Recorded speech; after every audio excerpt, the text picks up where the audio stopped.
Hello friends, welcome. मेरा नाम अक्षय है और आज हम बात करेंगे रिप्रेजेंटेशन ऑफ रिलेशन के पार्ट सेकंड के बारे में। पिछले पार्ट में हमने डिस्कस किया था रोस्टर फॉर्म और सेट बिल्डर फॉर्म। उसका पार्ट आप नीचे दिए गए डिस्क्रिप्शन के अंदर उसका लिंक है, आप वहाँ से उस पार्ट को देख सकते हैं। आज हम बात करेंगे representation of relation bye arrow method, यानी कि आप रिलेशन को एरो के माध्यम से कैसे रिप्रेजेंट कर सकते हैं, एरो के मीडियम से कैसे रिप्रेजेंट कर सकते हैं। तो आइए देखते हैं। थर्ड, बाय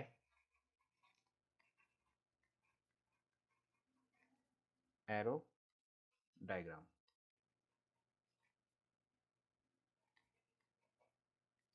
सिंपली हम फिर से वही एग्जांपल लेते हैं, जैसे a equals to 1 2 3 and set b equals to 1 4 9 16।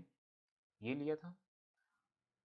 a is elements of set a and small b is elements of set b। ठीक है। और रिलेशन हमारा किस तरीके से डिफाइन हो रहा था कि a relation b is a square is equals to b। तो हमारा सेट बना था, हमारा सेट रोस्टर फॉर्म में कुछ इस तरीके से बना था कि 1 1। ठीक है। जैसे 1 का एलिमेंट 1 लिया और 1 का स्क्वायर क्या हो गया 1, फिर 2 और 2 का स्क्वायर क्या हो गया 4, फिर हमने लिया 3 और 3 का स्क्वायर क्या हो गया 9। तो इस टाइप से हमने ये बनाया था रोस्टर फॉर्म। ठीक है। अब इस रोस्टर फॉर्म से हम बनाएंगे एरो डायग्राम।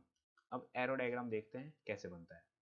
जैसे ये आपका सेट ए हो गया और ये आपका सेट बी हो गया, तो ए एंड बी, और आपका जो रिलेशन डिफाइंड हो रहा है वो आर डिफाइंड हो रहा है। ठीक है। तो 1 2 3 एलिमेंट्स हैं सेट ए में, एंड सेट बी में है आपके पास 1 2 3 सॉरी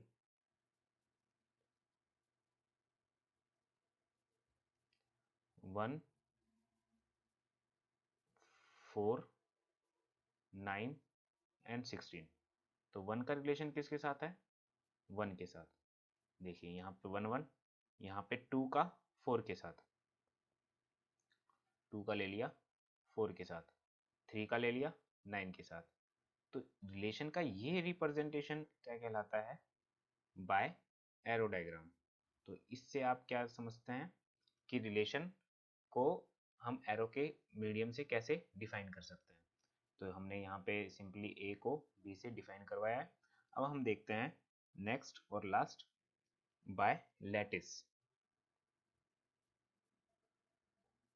अब है बाय लैटिस। तो देखिए बाय लैटिस में हम सेम एग्जांपल का यूज़ कर लेते हैं। जैसे a इक्वल्स टू हमने लिया था 1 2 3 एंड b इक्वल्स टू हमने लिया था 1 4 9 16। ठीक है। और हमारा a बिलोंग्स कर रहा है सेट a में एंड b बिलोंग्स कर रहा है सेट b में, और a रिलेशन डिफाइंड हो रहा है b से कुछ इस टाइप से कि a स्क्वायर है b का। ठीक है। तो हम पहले इसको ऑर्डर्ड पेयर में लिख लेंगे या रोस्टर फॉर्म में इसको सबसे पहले लिख लेते हैं। तो हमने पहले भी डिस्कस किया है, जैसे 1 का स्क्वायर हो गया 1, जैसे सेट ए में से 1 लिया और 1 का स्क्वायर b हो जाएगा, तो 1 का स्क्वायर 1 हो गया। अब हम लेते हैं 2, तो 2 का स्क्वायर हो जाएगा 4। अब हम लेते हैं 3, 3 का स्क्वायर हो जाएगा 9। ठीक है। अब इन इन ऑर्डर पेयर्स को हम कहाँ रिप्रेजेंट करेंगे लैटिस में। लैटिस को आप ग्राफिकल रिप्रेजेंटेशन भी कह सकते हो रिलेशन का। तो आइए देखते हैं 1 1। तो 1 1 कुछ यहाँ पे होगा। ठीक है। 2 4 यानी x का 2 एंड y का 4। तो 2 4 कुछ यहाँ पे रिप्रेजेंट करेगा। ठीक है। आप देख सकते हैं। और 3 9, तो 3 यहाँ पे होगा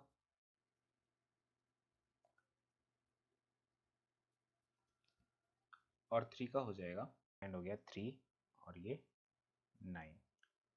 ठीक है, तो इस टाइप से हम रिलेशन को डिफाइन कर सकते हैं बाय लैटिस।